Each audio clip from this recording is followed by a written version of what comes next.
Bismillah ar-Rahman ar-Rahim, Monsieur le chef du gouvernement, Monsieur le président de la Chambre des conseillers, Monsieur le ministre de l'Industrie et du Commerce, Monsieur le président du Conseil de la communauté marocaine à l'étranger, Mesdames et Messieurs les ministres, Monsieur le wali de la région de Marrakech-Safi, Monsieur le président de la Confédération générale des entreprises du Maroc, Mesdames et Messieurs les acteurs de l'écosystème industriel et de l'investissement, chers panélistes, honorable assistance. C'est un honneur d'être ici aujourd'hui pour parler de ce qui est certainement l'un des piliers les plus essentiels de notre souveraineté nationale, l'industrie. Notre capacité à produire, innover, être compétitif et à bâtir une économie forte et résiliente détermine notre indépendance face aux turbulences et aux défis mondiaux. La Journée nationale de l'industrie est bien plus qu'un simple rendez-vous sectoriel, c'est un moment crucial pour réfléchir à l'avenir de notre pays et à la manière dont nous pouvons assurer une souveraineté économique durable et solide. Tout d'abord, je voudrais rappeler les efforts indéniables que le Maroc a déployés au fil des années, ainsi que les grandes étapes franchies sur le chemin de l'industrialisation. Ne vous en faites pas, je ne vais pas m'attarder parce que Monsieur le chef du gouvernement et Riyad ont beaucoup parlé de ça. Ce que je pourrais quand même signaler, c'est que ce processus a été le fruit d'un travail de longue haleine, résultant de plusieurs plans stratégiques qui se sont succédés et du travail de chaque gouvernement qui a ajouté sa pierre à l'édifice. Ces stratégies ont permis de créer les conditions nécessaires, infrastructures modernes, formules de financement adaptées, formation, incitations fiscales pour favoriser l'essor d'industries dynamiques et compétitives à l'échelle mondiale. Grâce à ces efforts, l'attractivité du Maroc en matière d'investissement industriel s'est renforcée, ce qui a permis l'implantation de grands groupes industriels internationaux qui jouent aujourd'hui le rôle de moteur dans le secteur respectif.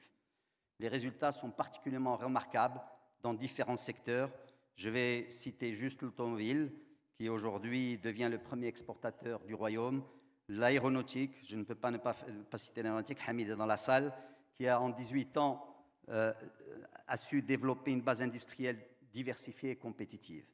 Les succès enregistrés dans les secteurs stratégiques, comme celui des phosphates et ses dérivés, illustrent l'engagement du Maroc à valoriser de manière durable ses ressources naturelles. Le Royaume a su développer une industrie forte, générant des revenus importants à l'échelle mondiale. En résumé, les avancées sont significatives et le Maroc a réussi à stabiliser, ce qui n'est pas une mince affaire, la part de l'industrie manufacturée à près de 15% du PIB au cours des dernières années. Le secteur a enregistré une progression positive en termes de productivité globale, bien que là on a encore des efforts à faire sur la productivité, avec une augmentation notable des exportations à contenu technologique intermédiaire, surpassant celles à faible valeur technologique ou non transformée, reflétant ainsi une montée en gamme progressive de l'industrie marocaine. Aujourd'hui, le Maroc est en pleine préparation d'une nouvelle stratégie industrielle que nous avons hâte de découvrir, Monsieur le ministre, et qui donnera, j'en suis sûr, des résultats importants dans le futur. Je tiens à féliciter Monsieur le ministre et mon cher ami Riyad pour la démarche participative adoptée dans l'élaboration de cette stratégie qui a mobilisé l'ensemble des acteurs publics, privés et régionaux à travers des consultations au niveau des 12 régions et des secteurs clés du Royaume. Tu n'oublieras pas que je t'ai fait applaudir, Riyad. Mesdames et messieurs, il est indéniable que des progrès substantiels ont été réalisés en matière de financement des entreprises, de développement de l'infrastructure industrielle, de soutien à l'entrepreneuriat et d'amélioration de l'environnement des affaires. Ces efforts se poursuivent et s'intensifient, comme en témoigne l'entrée en vigueur de la nouvelle charte de l'investissement et la mise en place progressive du Fonds Mohamed VI pour l'investissement, pour ne citer que ces deux exemples. Toutefois, si on veut aller plus loin et plus haut, de nombreux défis sont encore à relever ensemble. Le premier défi consiste à sécuriser l'initiative entrepreneuriale en levant les barrières réglementaires et administratives. Ce qu'il faut, Monsieur le chef de gouvernement, c'est un choc de simplification. Et vous pouvez le faire. On dit qu'il faut supprimer les autorisations. Il ne faut garder les autorisations que dans les secteurs vitaux. Supprimer toutes les autorisations et avoir des cahiers de charges qu'on respecte qui viennent et on vient les vérifier a posteriori. Il faut que la réforme de la justice continue. Il faut un renforcement des instances de régulation. Il faut un défenseur de l'entreprise. C'est une des mesures que nous avions proposées dans le nouveau modèle de développement.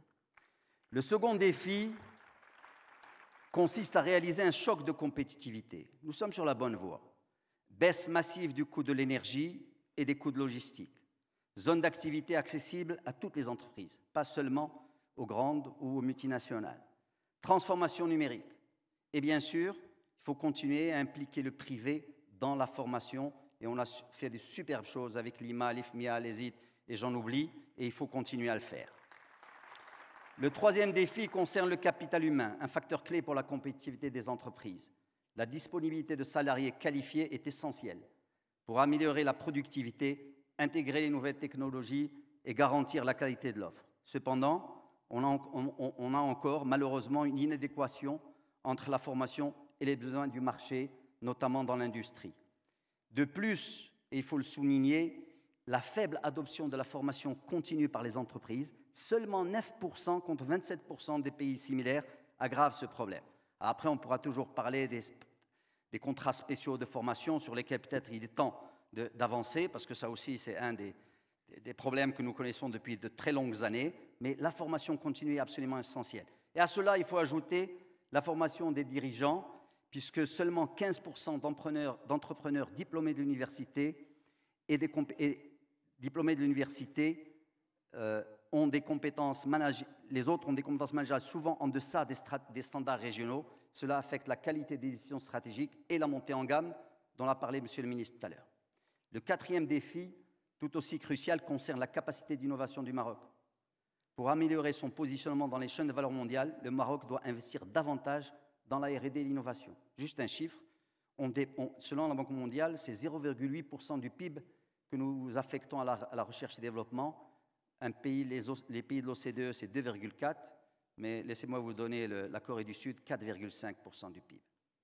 Et en fait, si on n'arrive pas à comprendre que l'innovation est clé pour sortir de ce piège, ce qu'on appelle le piège des pays à revenus intermédiaires, on n'y arrivera pas. Et en fait, moi je pense que le privé ne valorise pas assez l'innovation. En fait, je pense que le privé est trop frileux pour aller dans l'innovation. Or, l'innovation doit se faire entre le privé, les universités, les centres de recherche. Il y a un centre de recherche ici superbe qui s'appelle Masser, que je vous invite vraiment à aller voir. Le cinquième défi majeur pour le Maroc,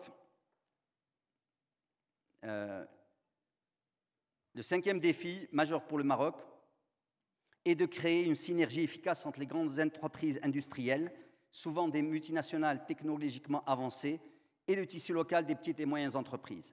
Cette intégration est cruciale pour garantir le transfert de technologies et maximiser les retombées positives en termes de croissance et de création d'emplois. En l'absence d'une telle synergie, nous risquons de nous retrouver dans un système économique dual où deux mondes industriels coexistent sans réelle intégration. Laissez-moi vous parler juste d'un rapport qui est sorti hier. Malheureusement, nous, au CESE, on n'a pas encore eu le temps de l'analyser. C'est un rapport qui a été fait par la Banque mondiale et qui s'appelle « Libérer le potentiel du secteur privé marocain ». Et c'est pour la première fois qu'un rapport pareil est fait avec des données, micro-données, que l'Observatoire de la petite et moyenne entreprise a fourni, et donc qui révèle des choses extrêmement intéressantes. Et l'un des problèmes essentiels que nous avons, c'est la croissance. Nous créons assez d'entreprises, on peut créer plus, mais elles ne croient pas assez vite, elles ne deviennent pas des PME, des entreprises à taille intermédiaire, des ETI. Mesdames et messieurs, pour aller plus loin dans la construction d'une industrie forte, résiliente et durable, nous devons saisir les opportunités qui s'offrent à nous. Et je vais en citer quelques-unes. Tout d'abord, la montée en gamme. Le Maroc doit continuer à monter en gamme technologiquement dans les secteurs de l'économie, comme l'automobile, l'aéronautique et bien d'autres aussi. Il est crucial de passer à la production de composants complexes à haute valeur ajoutée. L'adoption de technologies avancées, telles que l'intelligence artificielle, l'automatisation et la robotique, est indispensable pour aligner notre industrie sur les standards internationaux et augmenter la compétitivité de nos produits. Alors, juste un chiffre, vous savez qu'il y a un indice, ce qu'on appelle l'indice de complexité économique que l'Université de Harvard publie chaque année. Nous sommes à la 80e place sur 133, la Malaisie est à la 28e place. Mais on est en train d'augmenter. Ça, ce qui est bien, c'est que, enfin, on est en train de diminuer, de se rapprocher du peloton de tête, mais ça veut dire qu'on a encore du travail à faire. Alors, pour aller sur des sujets plus complexes, on ne peut pas demander au privé, parce que ce qu'on appelle les coûts de découverte, c'est trop risqué. Et donc c'est là où on a besoin de financements adéquats, tels que des fonds de capital risque qui accompagneront le privé pour faire ça. Deuxième opportunité, c'est la diversification industrielle. En plus des secteurs traditionnels, le Maroc doit explorer des secteurs émergents, comme l'économie digitale, les industries créatives, l'industrie pharmaceutique, l'économie verte, etc. Le développement de branches, et ça, ce gouvernement est en train de super bien le faire, le développement de branches visant la substitution aux importations, notamment dans les secteurs critiques comme les équipements médicaux et dans d'autres, est une priorité. Troisième opportunité, c'est l'intégration dans les chaînes de valeur mondiale. Il est essentiel de renforcer l'intégration des PME dans les chaînes de valeur mondiale en capitalisant sur des tendances de reshoring et nearshoring. Avec ses infrastructures modernes, notamment Tanger-Med, ses coûts compétitifs, sa proximité géographique avec l'Europe, le Maroc est idéalement placé pour attirer des flux d'investissement et être une plateforme d'exportation, de production et d'exportation. Chaque fois que je vois des Européens, je plaide pour qu'ils nous considèrent dans l'espace stratégique européen. Dernière opportunité identifiée, il y en a bien d'autres, et je suis sûr que M. le ministre viendra avec beaucoup d'autres opportunités dans sa stratégie, c'est la décarbonation et la durabilité. La transition énergétique est une opportunité majeure pour le Maroc de se positionner comme un leader régional de l'industrie verte. La décarbonation de l'industrie, en particulier dans le secteur énergivore, est un levier stratégique pour améliorer la compétitivité à l'international et attirer des investissements verts. Le développement de filières industrielles durables, soutenues par des incitations publiques et privées, est essentiel pour que le Maroc devienne une référence en matière d'économie circulaire et de technologie propre. Toutes ces opportunités nécessitent des investissements qui devront être portés, laissez-moi vous donner la bonne nouvelle, principalement par les entreprises privées marocaines, que ce soit des PME et des grands groupes, ainsi que par des multinationales ou des joint ventures. C'est un peu cette idée qu'il faut inverser l'investissement public-privé et que ce soit 2 tiers d'investissement privé. Ces opportunités se trouvent dans différents secteurs. Alors, je vais m'arrêter une minute. Peut-être que le privé n'a peut-être pas assez investi parce qu'il y a trop de barrières. On en a parlé. Et donc, si on est dans un monde idéal où on lève ces barrières, où il y a un choc de compétitivité, on peut espérer que le capital privé marocain ira dans ces nouveaux secteurs et dans la montée en gamme. Ces opportunités se trouvent dans différents secteurs qui tirent leur force, d'abord du capital naturel du Maroc, l'économie bleue par exemple. Hier, on a fait un rapport sur l'industrie navale, ça c'est un des secteurs, mais il y a tellement d'autres dans l'économie bleue. Les mines, on est bien aujourd'hui chez l'un des plus grands mondiaux. Le capital agricole et forestier, tellement de choses à valoriser. Le capital énergétique, Madame la ministre est là, nous avons le potentiel en tonnes équivalent pétrole d'un Venezuela ou d'un Nigeria, rien qu'avec du vent et du soleil. Et donc, quelle force extraordinaire que ça donne. Ces secteurs tirent aussi leur force du capital immatériel du Maroc, et c'est là où on peut développer le digital, l'offshoring, les industries culturelles et créatives. Ces secteurs tirent leur force du positionnement géostratégique du Maroc. C'est là où on va trouver l'automobile, l'aéronautique, la mobilité durable, le biomédical, le textile, parce qu'il y a des textiliens ici, il ne faut pas qu'on les oublie. Et enfin, bien sûr, de son marché intérieur. Et il y a tellement de choses, que ce soit les métiers de la construction, les industries de souveraineté, l'industrie domestique, les services financiers, etc. Les task forces sectorielles proposées par le NMD, animées par le public et le privé, sont à même d'accélérer la création de valeur dans ces secteurs. En conclusion, Monsieur le chef du gouvernement, Mesdames et Messieurs, le Maroc a toutes les cartes en main pour devenir un acteur industriel majeur sur la scène mondiale. Nous devons avoir confiance dans nos possibilités. Nous devons nous faire confiance. Nous devons avoir confiance dans l'avenir. Abraham Lincoln disait « La meilleure façon de prédire l'avenir est de le construire ». Merci.